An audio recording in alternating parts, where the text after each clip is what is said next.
प्राण प्रतिष्ठा पर कांग्रेस नेता प्रमोद तिवारी का बयान आ गया है। प्राण प्रतिष्ठा में प्रधानमंत्री को नहीं जाना चाहिए, ये कह रहे हैं प्रमोद तिवारी। कार्यक्रम अवध रीति से हो, पुरोहित इसे कराएं, ये प्रमोद तिवारी कह रहे हैं। उदित राज जी, प्रमोद तिवारी कह रहे हैं कि प्रधानमंत्री मोदी को नहीं जाना चाहिए और कार्यक्रम जो होना चाहिए उद्घाटन अवसर का वो अवध रीति रिवाज से होना चाहिए, पुरोहित कराएं इसे। देखिए, ऐसा प्रमोद तिवारी ब्राह्मण हैं और ब्राह्मण जाति का आधिपत्य है पूजा पाठ की पद्धति का।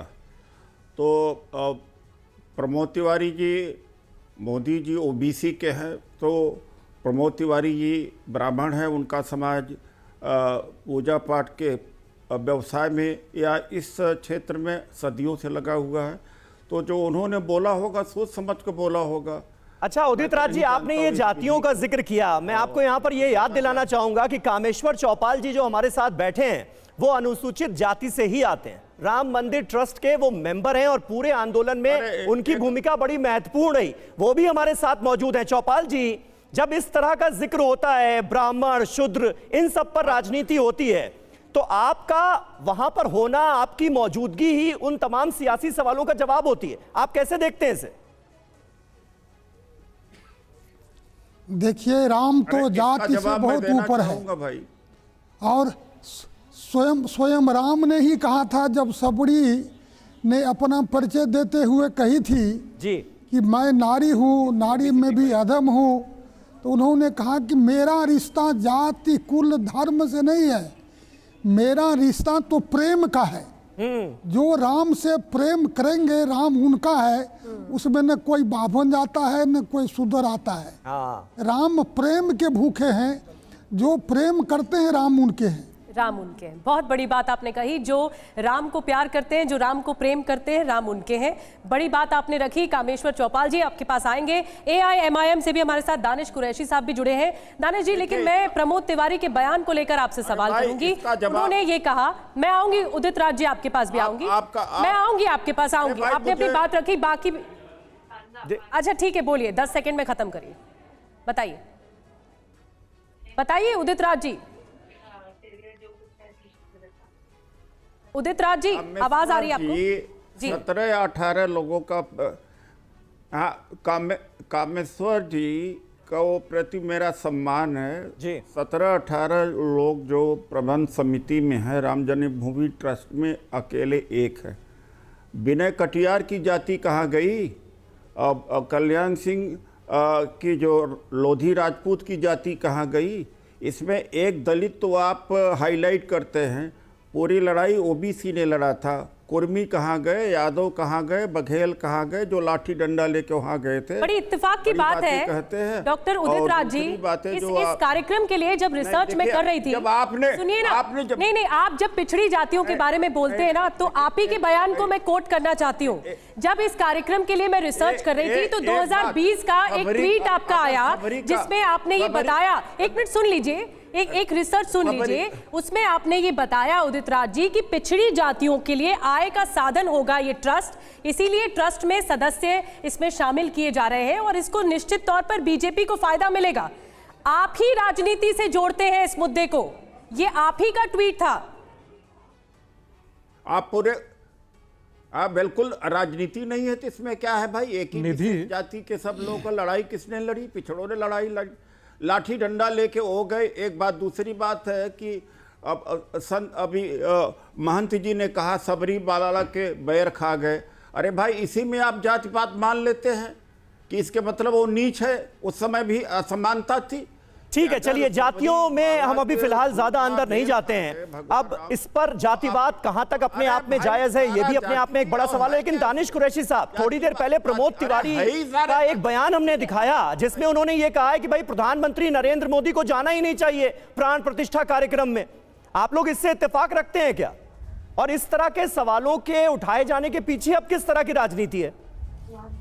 देखिए, अब ये तो इनका अंडरस्टैंडिंग है कांग्रेस का और बीजेपी का। वो समझ जाएंगे तो ये मान लेंगे, वो नहीं समझ जाएंगे तो नहीं मानेंगे। मैं जो चीज पे फोकस करना चाह रहा हूँ आज की पूरी बहस पे, उसको समझिएगा। देखिए, देश में पॉलिटिकल पार्टी की राजनीति की अगर बात की जाए तो भारतीय जनता पार्टी का अस्तित्व आया और उसने एक मूवमेंट चलाया। तो पहले दिन से 1949 से 22 दिसंबर की जो बात की, तब से लेकर अब तक की पूरी राजनीति के अंदर में आप देखिए, मुझे कहीं ना कहीं लगता है कि जो आस्था की बात है वो कहीं अलग निकल के आती है और राजनीति कहीं अलग आती है। आप देखिए 1949 में भारतीय जनता पार्टी का तो अस्तित्व था नहीं, तब तक तो कांग्रेस ही सारे कांड कर रही थी, क्योंकि जितने भी कांड हुए जब तक उनका अस्तित्व था, बीजेपी का तो अस्तित्व ही नहीं था अगर पॉलिटिकल पार्टी की बात की जाए। दूसरे सारे संगठन और लोग काम कर रहे थे, तो पहले वो कर रहे थे, उसके बाद 80 के दशक में और ज्यादा लीड लेके भारतीय जनता पार्टी आ गई। तो दिक्कत क्या है, ना तो मुझे लगता है कि भारतीय जनता पार्टी को इसमें ज्यादा कुछ विश्वास है, ना कांग्रेस को। वो लेकिन यहाँ पे प्योर राजनीति हो रही है और मुझे लगता है, और हम सबको लगता है, ना सिर्फ मुझे, हम सबको लगता है कि राजनीति से परे हटकर इस उत्सव को मनाया जाने की जरूरत है, जो इस वक्त तारीखों का बहुत महत्व है। हमारे साथ दो खास मेहमान और हैं, उनसे एक कमेंट रह गया है। प्रोफेसर गंगा सहाय मीणा जी हमारे साथ है, centre of Indian languages, school of language literature and culture से। मीणा साहब, मैं आपके पास आ रही हूँ। देखिए, नई पीढ़ी जानना चाहती है भगवान राम को, प्रभु श्री राम को, और ये एक ऐसा बेहतरीन मौका है नई पीढ़ी के लिए, जिन लोगों को आप टीच करते हैं या बच्चों को पढ़ाते हैं, कि वो तारीखों का महत्व समझे, इतिहास से लेकर वर्तमान तक। और 22 दिसंबर 1949 ये कहता भी है, ये तारीख बहुत इंपॉर्टेंट है।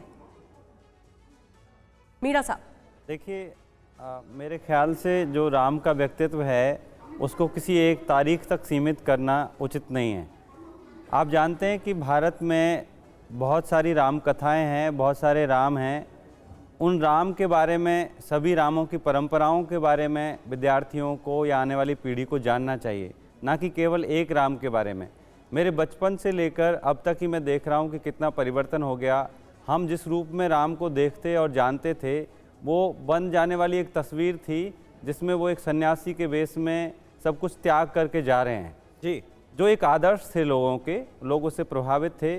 अब कैसे राम दिखाए जा रहे हैं, एक राम जो तीर धनुष लेकर के, या एक गुस्से में प्रतीत होने वाले राम, या किसी का दमन कर देने वाले राम, वो जो एक एक्सेप्टेंस का भाव था उसमें, उसके बजाय एक आक्रामक भाव उसमें आ गया है।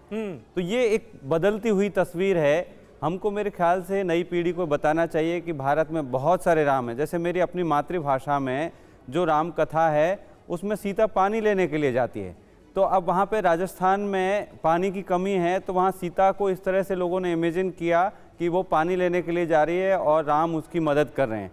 या कहीं पर जातक कथाओं में आप देखें कि सीता कहीं राम की बहन के रूप में दिखाई गई है, कहीं रावण की बहन के रूप में दिखाई गई है, कहीं राम का कैरेक्टर दूसरे तरह से आता है, और वो सीता सवाल करती है स्वयं वाल्मीकि रामायण में।